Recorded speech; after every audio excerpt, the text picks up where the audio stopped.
All right, class, settle down, Professor Zixnax chirped, his antennae twitching with mild irritation. Today we have a special treat for you all. Our exchange students from Earth will be giving a presentation on their home planet. A chorus of excited clicks and whistles filled the classroom as the alien students turned their attention to the three humans standing nervously at the front. Well, two of them were nervous. The third, a lanky guy with a mop of unruly hair and a grin that screamed I'm about to do something stupid, looked like he was having the time of his life. Thank you, Professor, said the first human, a petite girl with glasses and a serious expression. I'm Emily, and these are my classmates, Tom and Dave. She glanced at the grinning idiot, who winked at her. We're here to talk about Earth, which some of you may know as, dramatic pause, a death world. The alien students gasped in unison, their various appendages clutching at their desks, chairs, or nearest neighbors. One particularly jumpy Gloponian actually leaped out of its gelatinous body in shock, then had to awkwardly ooze back into shape. Tom, a sturdy-looking guy with close-cropped hair, stepped forward. Now, don't worry. We're not here to hurt anyone. In fact, we're here to clear up some misconceptions about our planet and our species. Yeah, Dave chimed in, his grin somehow growing even wider, like the fact that we're basically space orcs who eat danger for breakfast and floss with the bones of our enemies. Emily elbowed Dave in the ribs hard. What my eloquent colleague means is that while Earth is indeed classified as a death world, it's not quite as terrifying as the stories make it out to be. A tentative tendril rose from the back of the class. But stammered a trembling cephalopodian. I heard that your world is constantly trying to kill you, that the very air can turn to poison, the ground splits open to swallow entire cities, and the sky rains fire and acid. Dave burst out laughing, while Emily and Tom exchanged exasperated looks. Well, Tom began diplomatically, those things do happen, but they're awesome, Dave interrupted, practically bouncing with excitement. You guys want to hear about the time I went volcano surfing? The entire class recoiled in horror, except for one pyroclastian in the front row who suddenly looked very interested. Emily facepalmed. Dave, we talked about this. We're supposed to be reassuring them, not giving them nightmares. Oh, come on, Dave protested.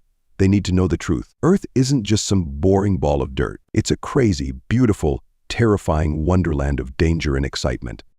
Tom sighed. Look, how about we start with some basic facts about Earth's geography and climate? Then we can work our way up to the more extreme aspects.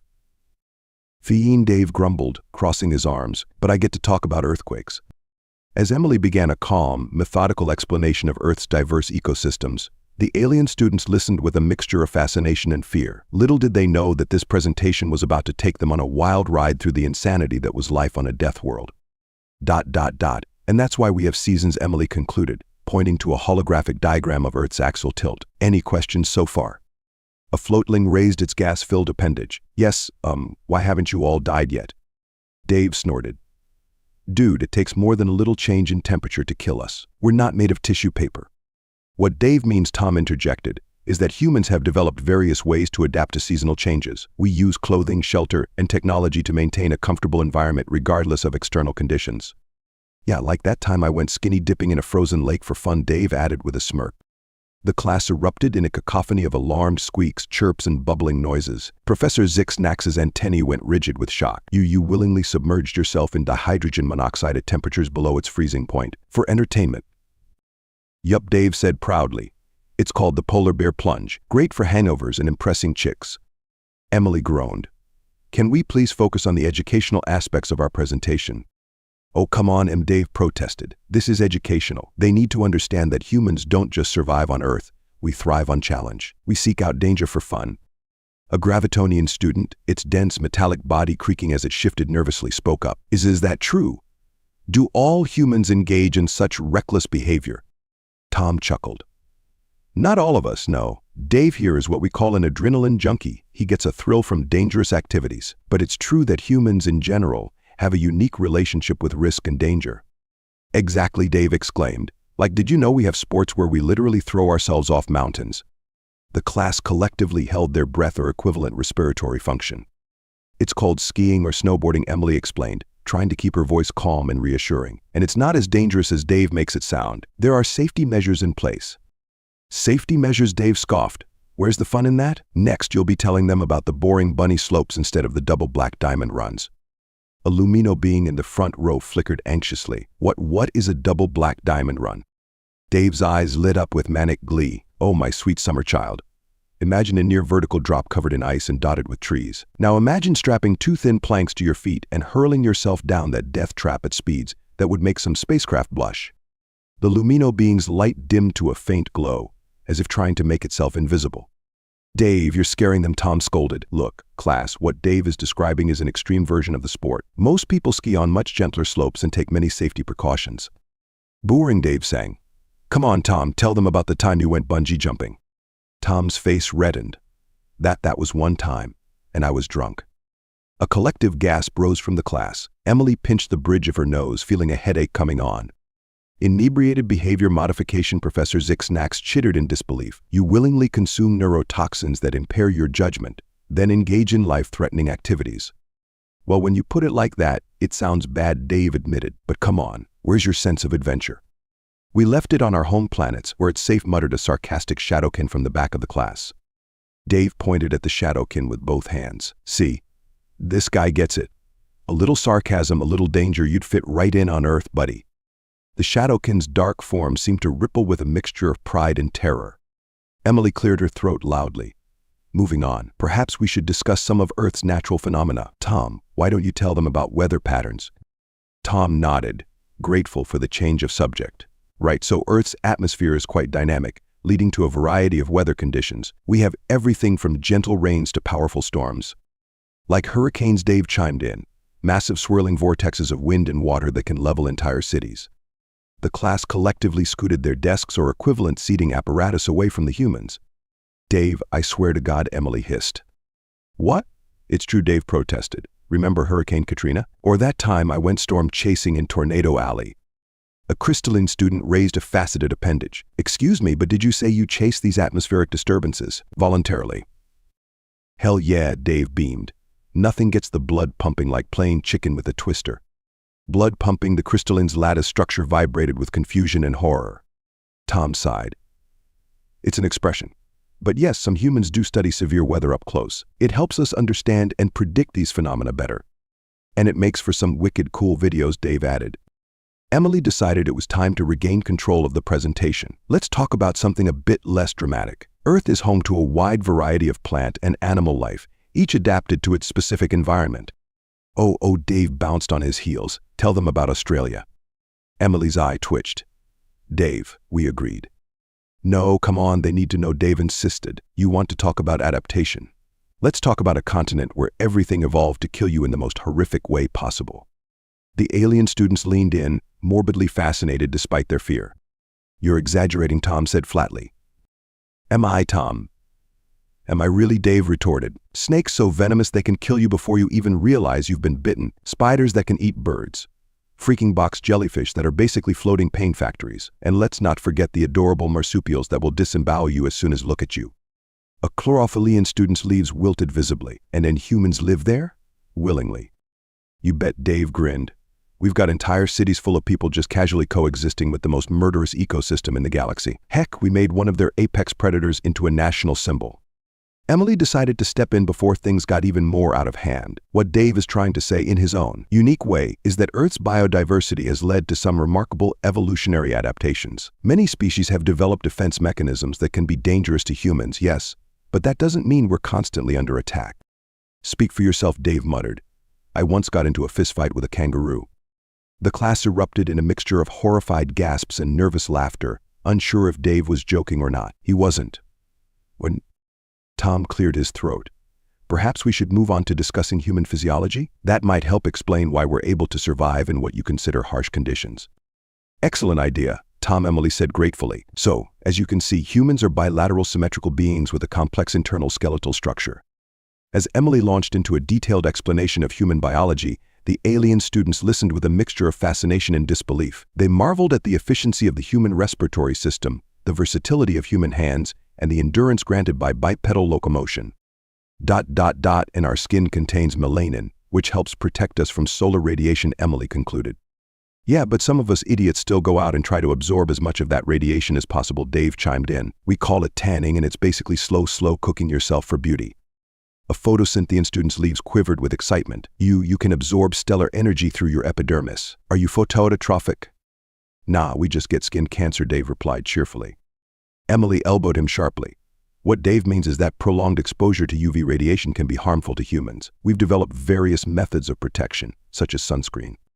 But forget about tanning, Dave continued, undeterred. Let me tell you about the time I went to Death Valley in the middle of summer. Tom groaned. Dave, no. Dave, yes, he replied with a manic grin. Picture this, air so hot it feels like you're breathing fire, ground temperatures that could fry an egg, and not a drop of water in sight. It's like stepping onto the surface of a star. The photosynthean's excitement quickly wilted into horror.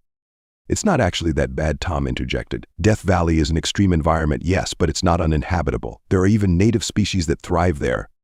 Yeah, like the devil's hole pupfish, Dave exclaimed. Tiny little guys living in a cavern system where the water is hot enough to cook them alive. Talk about extreme.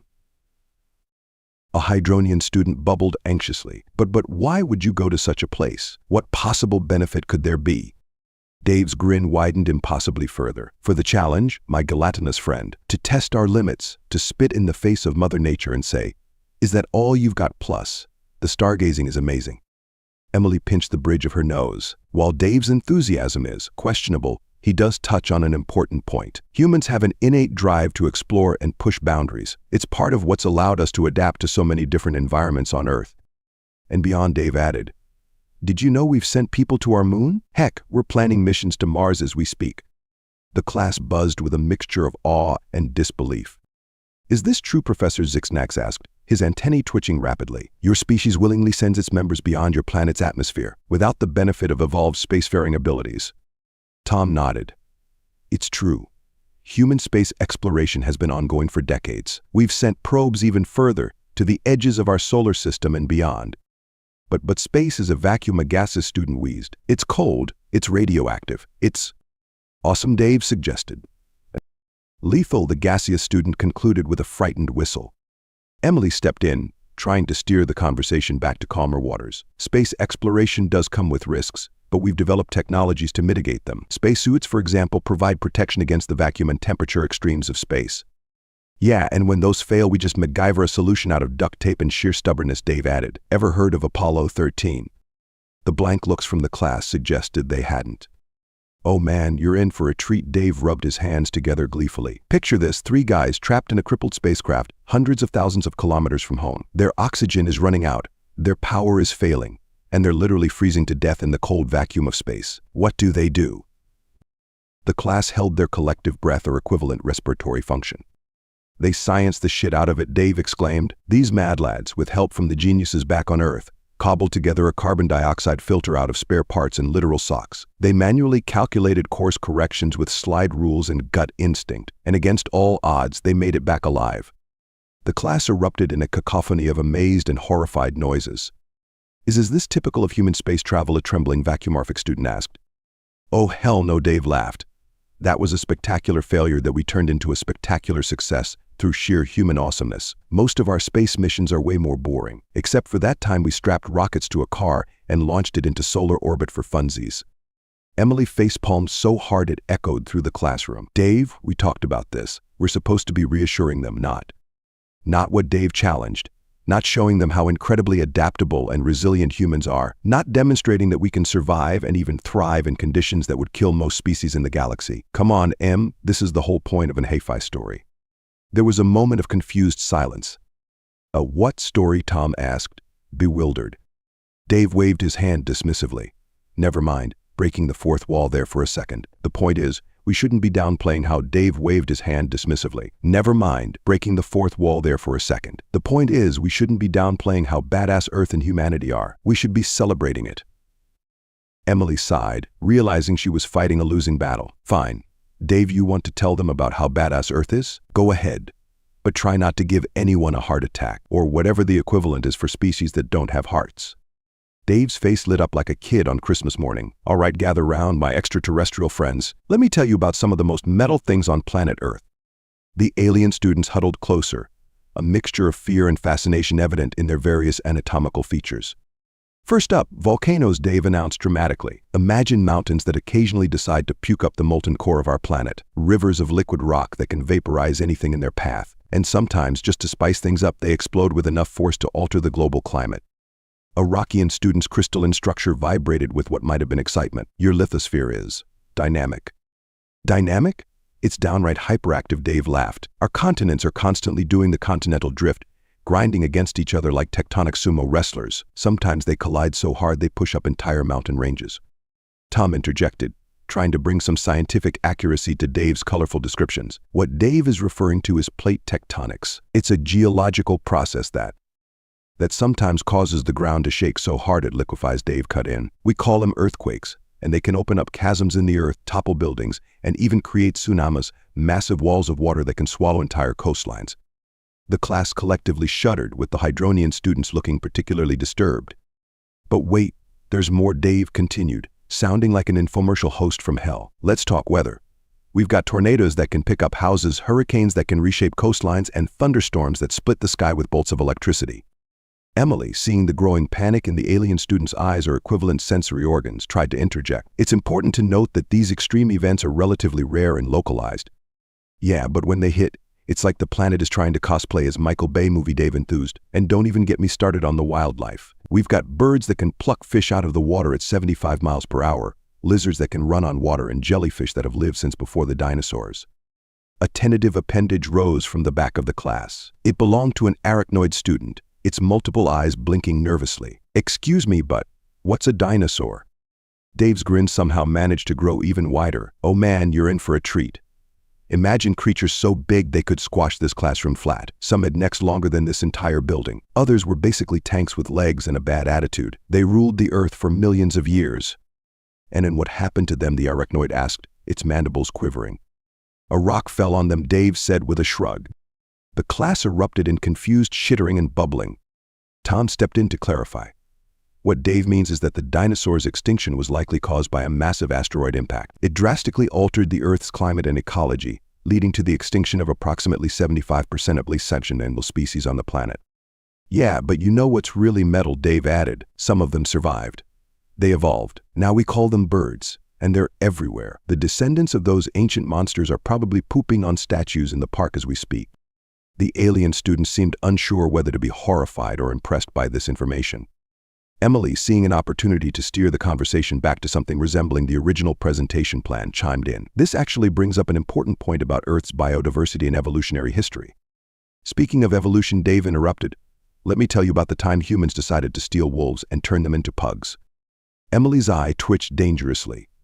Dave, I swear to all that is holy.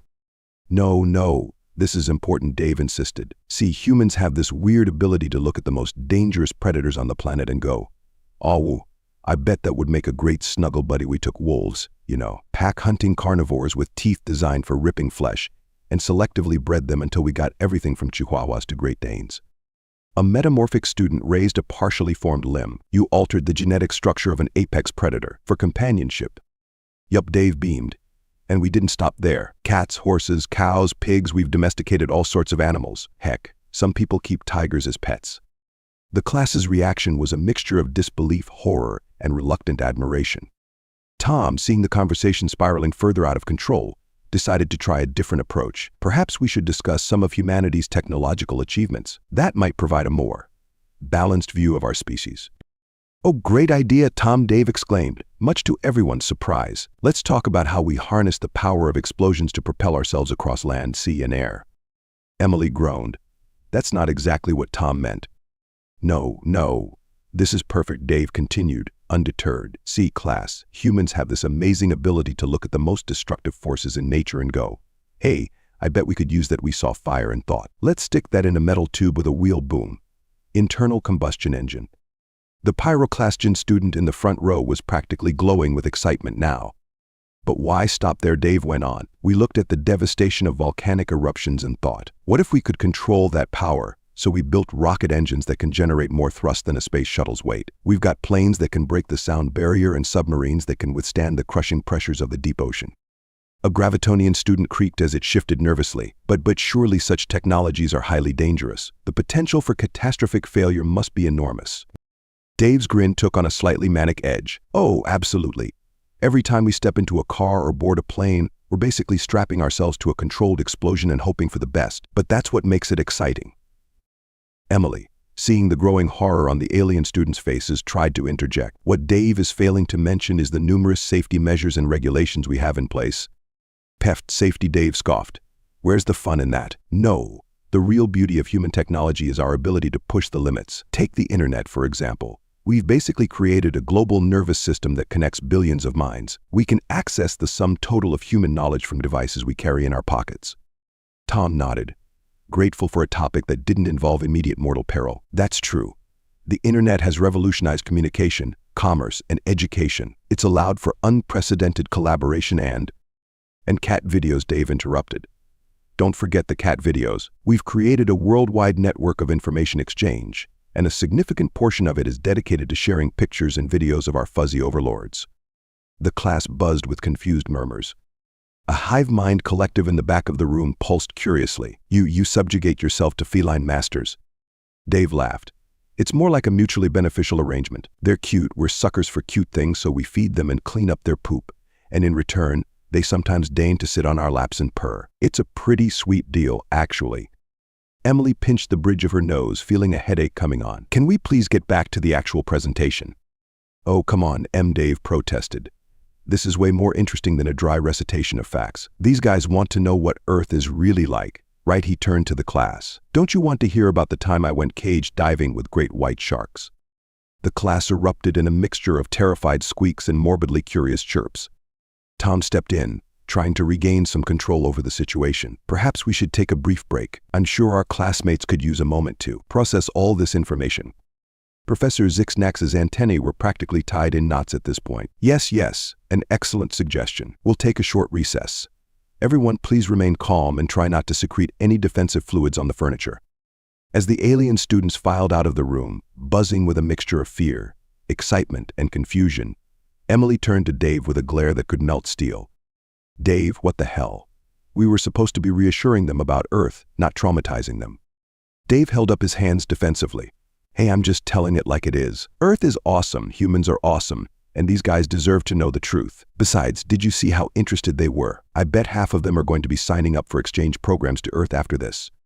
Tom sighed. Or filing for intergalactic restraining orders. Same difference, Dave shrugged. The point is, we've got them thinking about Earth as more than just a death world. We're showing them that it's a planet full of wonders and challenges and opportunities for growth. Emily's glare softened slightly. I suppose you have a point, but could you maybe dial it back a little for the second half of the presentation? I don't want to be responsible for giving an entire class of alien students PTSD. Dave grinned. No promises, but I'll try. Hey, do you think they'd be interested in hearing about extreme sports? I've got some great stories about wingsuit flying.